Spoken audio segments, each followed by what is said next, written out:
G'day listeners and welcome to another APS Weekly News Bulletin, keeping you up to date and well informed on the Australian property market. Today's story, guys, is all about the federal budget and breaking down what the federal budget means for property investors in Australia. Article written by Liam Garman and the rest of the REB News Desk. With Treasurer Jim Chalmers unveiling the 2025-26 federal budget ahead of this year's election, housing and property will remain at the heart of Australia's political and economic agenda. Included within the budget papers handed to Parliament are changes to the Commonwealth's Help to Buy scheme, a boost to trades training to support the construction of new homes, and a 2-year pause on foreign investment on existing dwellings. We are tackling the housing shortage from every responsible angle, making home ownership more affordable for young Australians and for young families in particular, Chalmers said. Our $33 billion plan will help build 1.2 million homes before the decade is out. REB breaks down what this year's budget means for real estate. First item being Help to Buy scheme expansion. The Labor government has extended its Help to Buy initiative, aligning the scheme with growing incomes and property prices. The budget introduced $800 million to be invested into the shared equity scheme to expand the program from $5.5 billion to $6.3 billion. Over the next 4 years, the Help to Buy scheme is expected to enable 40,000 eligible first-time home buyers nationwide to participate by contributing a minimum 2% deposit while covering costs like stamp duty. The revised scheme's income caps for participants will also be raised from $90,000 to $100,000 for individuals and from $120,000 to $160,000 for joint applicants and single parents. Quite a large increase on that front. Price caps around eligible properties will also increase and link to average house prices in each state and territory rather than dwelling prices to provide first home buyers with more market choices. Chalmers said that these revisions are part of the government's efforts to help ensure more Australians can buy a place of their own. We will update the property price and income caps so more first home buyers are eligible for the scheme, and this will help 40,000 Australians buy their first home in the next 4 years, Chalmers said.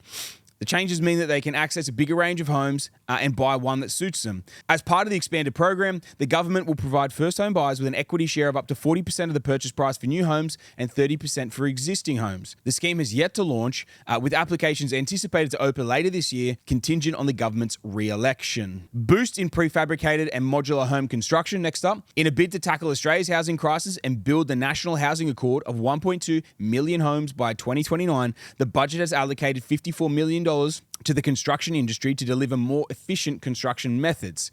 This includes $54 million to accelerate the uptake of modern methods of housing construction, which is all about building homes more quickly, Chalmers said. In total, $49.3 million will be used to help state and territory governments support local programs around prefabricated and modular home construction. The remaining $4.7 million will be directed towards creating a voluntary national certification process for off-site construction to streamline approvals while ensuring high-quality standards are upheld. It supports our work to cut red tape and reduce financial barriers to more efficient construction methods, Chalmers said. Next up being new key apprenticeship program for tradies. The federal government also aims to tackle the housing crisis by having a steady stream of qualified tradies and encouraging construction apprentices to hone their trades through cash incentives. From the 1st of July 2025, eligible trade apprentices will receive $10,000 throughout their studies to encourage more young Australians to work in the housing construction industry. The Treasurer said the apprenticeship program will help tackle the housing shortages and ensure Australia has the workforce needed to deliver its national housing target of 1.2 million homes over the next 5 years. We know that we also need to train more builders. That's why we're attracting more apprentices into the housing industry by doubling incentive payments if they train in the housing construction sector. In addition, construction employers with apprentices in priority occupations might be eligible for up to $5,000 through the priority hiring incentive, which has been extended for an additional 6 months until the 31st of December 2025. Fourth point on this, ban on foreign investment. Now, this is an interesting one, guys. As part of the government's $33 billion plan to make housing more affordable and to ensure more Australians have access to the property ladder, the federal government has issued a 2-year ban on foreign investors from buying established homes beginning April 1st, 2025. So that one's been brought forward to almost next week, guys, which is pretty cool to sort of see that side of things brought in as well. We're raising pressure on the housing market by banning foreign investors from buying established homes and cracking down on foreign land banking as well. The Treasurer announced a total of $5.7 million for the ATO to enforce the ban on foreign nationals purchasing established homes. An additional $8.9 million will be allocated to the ATO to tackle land banking by foreign buyers and ensure that vacant land is put to productive use within a specified time frame. Last cab off the rank, guys, energy bill relief package. The budget also included an extension of last year's energy bill relief, which gave households and eligible small businesses a $300 rebate. This year, the amount was halved, with Australians now expecting a $150 energy rebate automatically applied to electricity bills every quarter from July 1st. The cost of energy bill relief is estimated to be $1.8 billion of the duration of the scheme. Now, in summary, guys, what I'm going to do is I'm going to rip through each item in summary as well, kind of my thoughts on it too. And the other important thing to note in regards to this too, guys, is like some of these things are pending the government obviously being brought back into power. And there's other ones like the ban on foreign investment, which is literally being brought in next week and sort of being established immediately. So there's a few things here to sort of unpack and go through as well. The Help to Buy scheme expansion now, talking about putting it up by $800 million when it's a $5.5 billion project. We're talking about a roughly 15% increase in terms of what it already was, which isn't bad, from that perspective. It's more, it's kind of more of a helping and a push to obviously be able to help more young Australians get into the marketplace. As always, this was a multi-year scheme that was, designed to be brought in, effectively for the government to partner with a buyer and be able to get into the market. We actually saw this in a lot of locations when we're buying up a lot of property in WA, where the WA government all the way back then had a scheme to do it. This was about 10, 20 years ago. So they kind of had a very similar thing all the way back then, but they're talking about bringing this in nationally to help young Australians in particular right across the country be able to get in, and they effectively do take an equity stake in that property and help you effectively go in and buy with the home buyer as well. They also, on top of it as well, have increased the thresholds for individuals, the 90 to 100 grand, which is a decent little increase from that perspective of people being able to do it. But then combined households going from 120 to 160 is a significant increase from that perspective. So it will allow a lot of younger families and couples be able to get into their own homes sooner and effectively partner with the government from that perspective too. And I think one thing to throw in on that, it's a pretty powerful move for the Australian housing market, having the government partnering with first home buyers, getting into the market with minimal deposits. It's a pretty good thing for all of us that already hold property that's going to enable them to get into more and more properties, effectively keep putting a pressure under that bottom end of the market, bottom to mid range in the market across Australia. Because the other side of things, even though they've increased the limits in terms of thresholds in terms of what you are able to make to go on and be accessible to get it, they've also increased what you can buy into too. So that kind of puts almost like a floor under first home buyers to enable them to push, and it will create a bit of demand from that perspective too. So I think once that starts rolling out, it's going to be interesting to see where the biggest uptake of that is. I know we'll probably track that quite closely over the first 6 to 12 months. Where is the biggest uptake? Because that is probably where there's going to be the biggest flow-on effect for a small period of time after that from a pricing perspective too. The next point was obviously the boost in prefabricated and modular home construction. That for me, if anything, is actually a little bit of a worrying sign. We saw when red tape was cut a few years ago in the apartment sector and a lot of different things, there's a lot of dodgy buildings that were being done. Modular homes and prefab homes, they're one of these things that they can be a really great product, but we want to make sure it's something that's still done and looked after and managed correctly, not just let's pump these things out and then in 5 to 10 years we've got serious problems with these modular homes that are being built that weren't built properly. So something to be really careful of, with that perspective. But I think it's a good thing at trying to get more homes. I think for things like granny flats, it could be a really, really good thing to have been brought in to help boost the industry in that perspective. Maybe not going down the route of fully fledged built granny flats from that perspective and being able to potentially build something for half the cost in the modular space and the prefab space. I think that could drive a little bit of a boost there for affordable housing being brought in. I know we looked into it and we obviously implemented that a little bit at Australian Property Scout as well in some areas, in some regions. Where the build prices just got so exorbitant to build a brick or a weatherboard home, we could build for half the money for a prefab as well.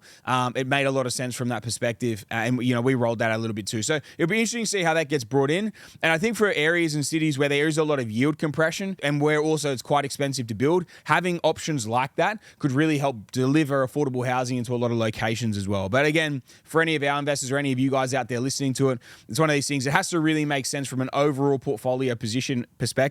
And if you've got serious yield compression in the area anyway, as an intelligent investor, is that the sort of investment you want to own just because you can build something a bit cheaper on it? Because just remember, you're also going to get a cheaper rent on it, but is it something that you really want to do? Is it really going to make sense and be worthwhile for you as well? The next thing being the new key apprenticeship program for tradies. I think it's a good thing. We need to get more tradies into the workforce. We need to get more apprentices out there and get more trades out there into the workforce. One of the biggest reasons they had to ramp population growth so high post-COVID is because so many old tradies, like old boys that were, had been doing it for years and years and years, they came into COVID. They saw the construction industry potentially having a dive, or they were just sick of it from having done it for so long. And a lot of tradies brought their retirement plans forward. And obviously caught a day on it from that perspective. We haven't really fulfilled that back up yet, and that was one of the biggest reasons for the population growth being so explosive post-COVID. The government didn't do it in the correct way of people having to necessarily come in with trades for it. So it was one of the things that maybe they tried to do it in the right way, but then they didn't have it concise enough to make sure that we were filling the country with the right people we needed from a trade and an employment perspective. But having this in there will be good. You got young Aussies going out there; they're going to be able to come straight out of school, have new incentives to get into trades and whatnot too. And in reality, like we see most of the part these days, tradies at the moment are making significantly more money than people coming out of uni, especially in those first 5 years. So I think there'll be a pretty big push, hopefully, of tradies going out there and fulfilling filling the ranks back up from that perspective. The next one that's a really important one, I think it's very interesting to sort of see as well, is the ban on foreign investment. Now, something that wasn't in that article, but I pulled from another one, was in 22-23 financial year, there was 5,360 residential real estate purchases worth $4.9 billion combined, with a level of foreign ownership. So you think about it, as in 1 year, you got almost 5,500, transactions across the country, which isn't a crazy number, but it's also not a small number either. It's significant enough that, like, if they're cutting that out every single year and it's for the next 2 years, I think that will, help. This especially is it's going to take a little bit of heat out of the market unnecessarily. And I'm pretty sure with it's mainly on the existing, and then there's a certain tax on new stuff as well. But there's definitely the ban on the existing product, which would be really good. And obviously, like, it's just going to have more existing properties available for both first home buyers, investors and Australians actually living here as well. So it's going to take a little bit of pressure off the market as well. And you can see that they are trying to do things to boost a bit from construction and limit amount of buying and all the rest of stuff. But the only thing to bring into the equation, especially with things like help to buy and like different, government stimulus around getting into the market, stamp duty exemptions, all these sorts of things, they do create additional pressure on the market, especially in the bottom end, which is good for us as investors buying into those blue collar style markets as well. The bottom to mid tier sort of markets. There will be more demand, more demand than ever on those style of assets moving forward as well, which I think is a good thing, obviously, for us. The last one, guys, being the energy bill relief package. The reason why I left that in there and why it was something that I think was important to discuss is one of the biggest reasons they did it last year was obviously to try and get inflation back down. We're still battling inflation, still trying to get inflation, back down into the core range and keep it in the core range. And I think one of the biggest reasons for the energy bill relief package is a $1.8 billion package, right? It's pretty big, but it's to reduce that cost of living pressure and that thing that will translate directly into the inflation numbers and will affect it from that perspective. The longer that the government can keep that subdued, that's one of the things that they can really, one of the only real things that they can do to keep a lever and kind of keep a bit of a press down on inflation, which will keep interest rates either steady or going down, which again is only a good thing for the economy. It's a good thing for cost of living pressures as well. And obviously for us as investors, it's a good thing for us. If your interest rates start coming back down, it's a twofold. So obviously you've got a sentiment increase of more people wanting to go out there and buy and being able to afford to buy. And then you've also got, an increase and an improvement on our cash flows as well. For every $1 million that you hold, for every 25 basis points cut, you're obviously getting a $2,500 cash, surplus back into the portfolio as well. So you got more than $1 million, for everyone. It's going to come down, but even less than that, it's still going to be a little bit here and there as well. And that's on a singular cut. If we can get 2, 3, 4 cuts come through, you get a full percentage point cut for every $1 million worth of debt you hold. It's $10,000 a year you get added back in at interest only. So obviously you can imagine for people on P&I as well, it's going to be more significant. But even for us investors, for every $2 million that you've got in debt, that 1% interest rate cut is $10,000 for every $1 million you borrow as well. So a pretty significant amount. And I think that's where that one ties in and the reasoning behind it as well. Guys, that's pretty much it from the budget. And I think the things that are relevant to the Australian property market and the things that will affect us as investors, make it easier for people to get into the market, reduce a bit of demand from people that they don't want in the market as well, and create, more affordable housing as well. So all around pretty decent from that perspective. And obviously trying to keep rates coming down with that energy bill relief as well. I think all around it's like pretty decent things for us as investors. investors to look forward to if this government gets back in. But even some of these things coming in now as well is only a good thing, I think, for us as investors too. So, guys, that's a wrap for another APS Weekly News Bulletin. If you took some great value out of this thing, and you know anyone else out there that probably like I know myself back in the day, never used to go and read about the budget. If you want a nice, concise 15-minute breakdown of what it could mean for you as a property investor and someone else won't go and read it, make sure you send this on to them so they get fully informed, stay fully informed on the potential changes and obviously what we might be looking at for the property market moving forward based off the federal budget. Guys, that's a wrap for another APS Weekly News Bulletin. I hope you took some great value out of it, and I'll see you all next week on the Scouting Australia podcast.